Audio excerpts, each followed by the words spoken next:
ఇండియాలో వెస్టిండీస్ ని clean sweep చేసిన తర్వాత సౌత్ ఆఫ్రికాతో 2 మ్యాచ్ల టెస్ట్ సిరీస్ కి రంగం సిద్ధమైంది. ఇండియా వర్సెస్ సౌత్ ఆఫ్రికా 2 మ్యాచ్ల టెస్ట్ సిరీస్ ఇండియా వేదికగా జరగబోతోంది. మొదటి మ్యాచ్ ఎడెన్ గార్డెన్ వేదికగా దద్దరిల్లబోతోంది. ఈ మ్యాచ్ అయితే నవంబర్ 14 నుంచి నవంబర్ 18 వరకు జరగబోతోంది. ఈ టెస్ట్ సిరీస్ లో 2 మ్యాచ్లే కాబట్టి సిరీస్ ని దక్కించుకోవాలంటే ప్రతి మ్యాచ్ ని డూ ఆర్ డై గా ఆడాల్సిన పరిస్థితి ఈ రెండు టీములకి ఉంది. సో మనమైతే ఒక ఇంట్రెస్టింగ్ టెస్ట్ సిరీస్ అయితే చూడబోతున్నాం. మన టీమిండియా స్క్వాడ్ లో అయితే మళ్ళీ రిషబ్ పంత్ తిరిగి రావడం జరిగింది. ఇది టీమిండియాకి అండ్ అలాగే రిషబ్ పంత్ ఫ్యాన్స్ అందరికీ కూడా మంచి గుడ్ న్యూస్ అని చెప్పుకోవచ్చు. ఇంగ్లాండ్ సిరీస్ లో ఇంజురీ కారణంగా వెస్టిండీస్ సిరీస్ కి దూరమైన రిషబ్ పంత్ మళ్ళీ ఇంజురీ నుంచి బయటకు వచ్చి సౌత్ ఆఫ్రికాతో టెస్ట్ సిరీస్ కి స్క్వాడ్ లో ఎంపికయ్యాడు. దీంతో మన టీమిండియా బ్యాటింగ్ ఇంకా బలపడింది. నంబర్ 5 లో బ్యాటింగ్ కి వచ్చి ఫియర్లెస్ బ్యాటింగ్ తో అదరగొట్టగల రిషబ్ పంత్ అయితే మళ్ళీ తన విధ్వంసాన్ని మొదలు పెట్టడానికి సిద్ధంగా ఉన్నాడు. రిషబ్ పంత్ కి చోటు దక్కింది, కానీ మొహమ్మద్ షమీకి మాత్రం మళ్ళీ నిరాశే మిగిలింది. టీమిండియాకి పునరాగమనం చేయాలని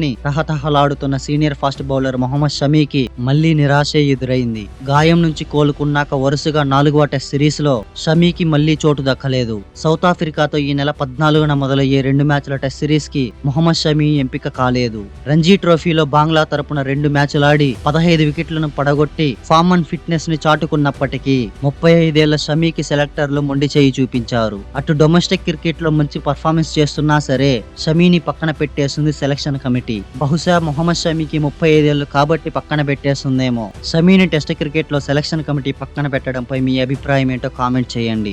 ఎనీవే, మనం ముందుగా డిస్కస్ చేసుకోవాల్సిన విషయం Shubman Gill versus Temba Bavuma captaincy battle. ఈ సిరీస్ లో ఈ ఇద్దరు క్యాప్టెన్సీ బ్యాటిల్ చాలా కీలకంగా మారనుంది. ఒకవైపు ఎంతో ఎక్స్పీరియన్స్ ఉన్న కెప్టెన్, మరోవైపు ఇప్పుడిప్పుడే కెప్టెన్సీ బాధ్యతలు చేపట్టిన కెప్టెన్ టెంబా బౌమా వెస్టిండీస్ కి అగేనెస్ట్ గా 2022-23 లో కెప్టెన్సీ బాధ్యతలు చేపట్టాడు. టెంబా బౌమా కెప్టెన్సీలో ఇప్పటి వరకు సౌత్ ఆఫ్రికా 10 టెస్ట్ మ్యాచ్లు ఆడితే ఒక్క మ్యాచ్ కూడా ఓడిపోలేదు. ఇన్ఫాక్ట్ 9 మ్యాచ్లు గెలిచి ఒక మ్యాచ్ డ్రాగా ఉంది. అంటే అర్థం చేసుకోండి Temba Bavuma captaincy test format లో ఎంతగా ఇంపాక్ట్ చూపించిందని. అంతేకాదు ఐసీసీ WTC ఫైనల్ ఆస్ట్రేలియాకి అగేనెస్ట్ గా 2023-25 WTC ఫైనల్లో సౌత్ ఆఫ్రికాని 27 సంవత్సరాల తర్వాత ఐసీసీ ట్రోఫీని గెలిచేలా చేశాడు. ఆస్ట్రేలియా లాంటి టీం ని ఫైనల్లో తన కెప్టెన్సీతో దుమ్ము దులిపాడంటే అర్థం చేసుకోండి టెంబా బౌమా టెస్ట్ కెప్టెన్సీలో ఎంతటి అనుభవాన్ని కలిగి ఉన్నాడా అని. మరోవైపు శుభ్మన్ గిల్ ఏమైనా తక్కువ అంటే ఎక్కువేమీ కాదు. శుభ్మన్ గిల్ ఇంగ్లాండ్ కి అగేనెస్ట్ గా ఈ సంవత్సరంలోనే డెబ్యూ చేసి ఇంగ్లాండ్ లోనే మట్టి కలిపి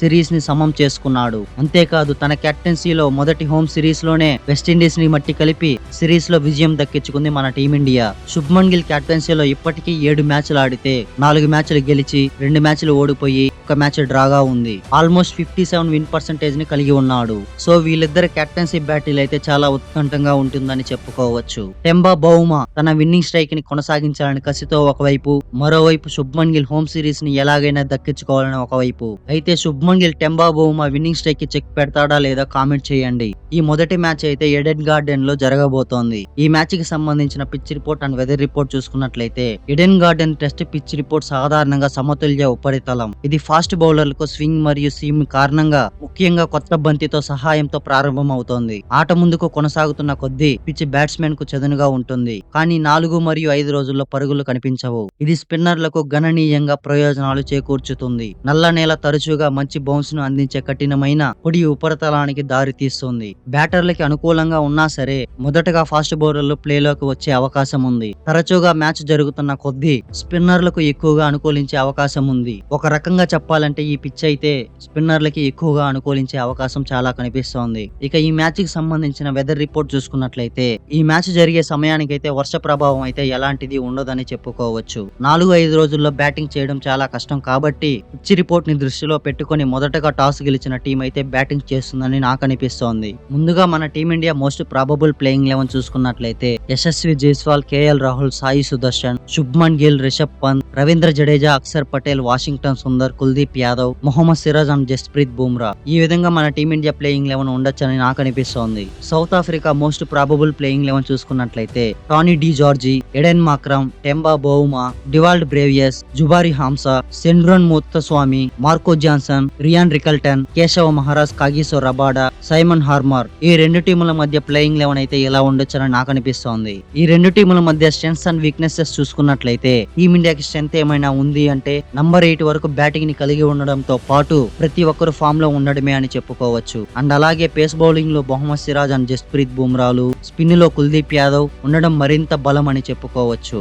వీక్నెసెస్ ఏమైనా ఉన్నాయి అంటే అది నంబర్ 3 బ్యాటింగ్ పొజిషన్ అని చెప్పుకోవచ్చు. ఎందుకంటే నంబర్ 3 లో సాయి సుదర్శన్ బ్యాటింగ్ చేస్తున్నాడు. ఒకసారి రన్స్ కాంట్రిబ్యూట్ చేస్తున్నాడు, మరోసారి చేయలేకపోతున్నాడు. ఇండియా మొదటి వికెట్ ని కోల్పోయినప్పుడు నంబర్ 3 లో బ్యాట్స్మెన్ చాలా కీలకం. వికెట్ ని కోల్పోయిన తర్వాత వచ్చి ఒక మంచి పార్ట్నర్షిప్ ని బిల్డ్ చేయాలనే ఉద్దేశంతో రావాలి. కానీ నంబర్ 3 లో అటు ఇటుగా ఉంది. మొత్తానికి నంబర్ 3 లో ఎంతో కొంత టీమిండియాకి వీక్నెస్ అని చెప్పుకోవచ్చు. సౌత్ ఆఫ్రికాకి అటు బ్యాటింగ్ లో అండ్ బౌలింగ్ లో ఒక మంచి టీం ని కలిగి ఉండడమే స్ట్రెంత్ అని చెప్పుకోవచ్చు.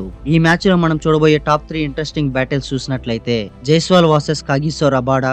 జైస్వాల్ మొదటి బంతి నుంచే విధ్వంసకరమైన బ్యాటింగ్ చేయాలనే ఉద్దేశంలో ఉంటాడు. రబాడా తన పేస్ బౌలింగ్ తో ఎదుటిగా ఎంత పెద్ద బ్యాటర్ నైనా వణికించగలడు. సో వీళ్ళిద్దరి మధ్య ఒక మంచి ఇంట్రెస్టింగ్ కాంటెస్ట్ అయితే ఉంటుందనిపిస్తోంది. మరొక ఇంట్రెస్టింగ్ బ్యాటిల్ చూసినట్లయితే Aiden Markram versus Jasprit Bumrah and finally Temba Bavuma versus Mohammed Siraj. ఈ ఇద్దరు బ్యాటింగ్ లో క్లాసికల్ గా రాణించగలరు, కానీ బౌలర్లు మాత్రం తమదైన స్టైల్లో బ్యాటర్ల గుండెల్లో భయం పుట్టించగలరు. ఈ రెండు కాంటెస్ట్లు కూడా ఒక ఇంట్రెస్టింగ్ బ్యాటిల్స్ అని చెప్పుకోవచ్చు. ఈ 3 ఇంట్రెస్టింగ్ బ్యాటిల్స్ లో మీరు ఏ బ్యాటిల్ కోసం ఎదురు చూస్తున్నారో కామెంట్ చేయండి. ఇండియా వర్సెస్ సౌత్ ఆఫ్రికా మొదటి టెస్ట్ మ్యాచ్ లో మీరు ఎవరి పర్ఫార్మెన్స్ కోసం ఎదురు చూస్తున్నారు అండ్ అలాగే ఈ మ్యాచ్ లో మీ ప్రెడిక్షన్స్ ఏంటో కామెంట్ చేసి ఇలాంటి మరెన్నో ఇంట్రెస్టింగ్ వీడియోల కోసం వెంటనే మన ఛానల్ ని సబ్స్క్రైబ్ చేసుకోండి. మరెన్నో వీడియోల కోసం పక్కనే ఉన్న గంటని గట్టిగా కొట్టండి, కానీ ఫోన్ స్క్రీన్ మాత్రం పగిలిపోకుండా చూసుకోండి. Thanks for watching the video.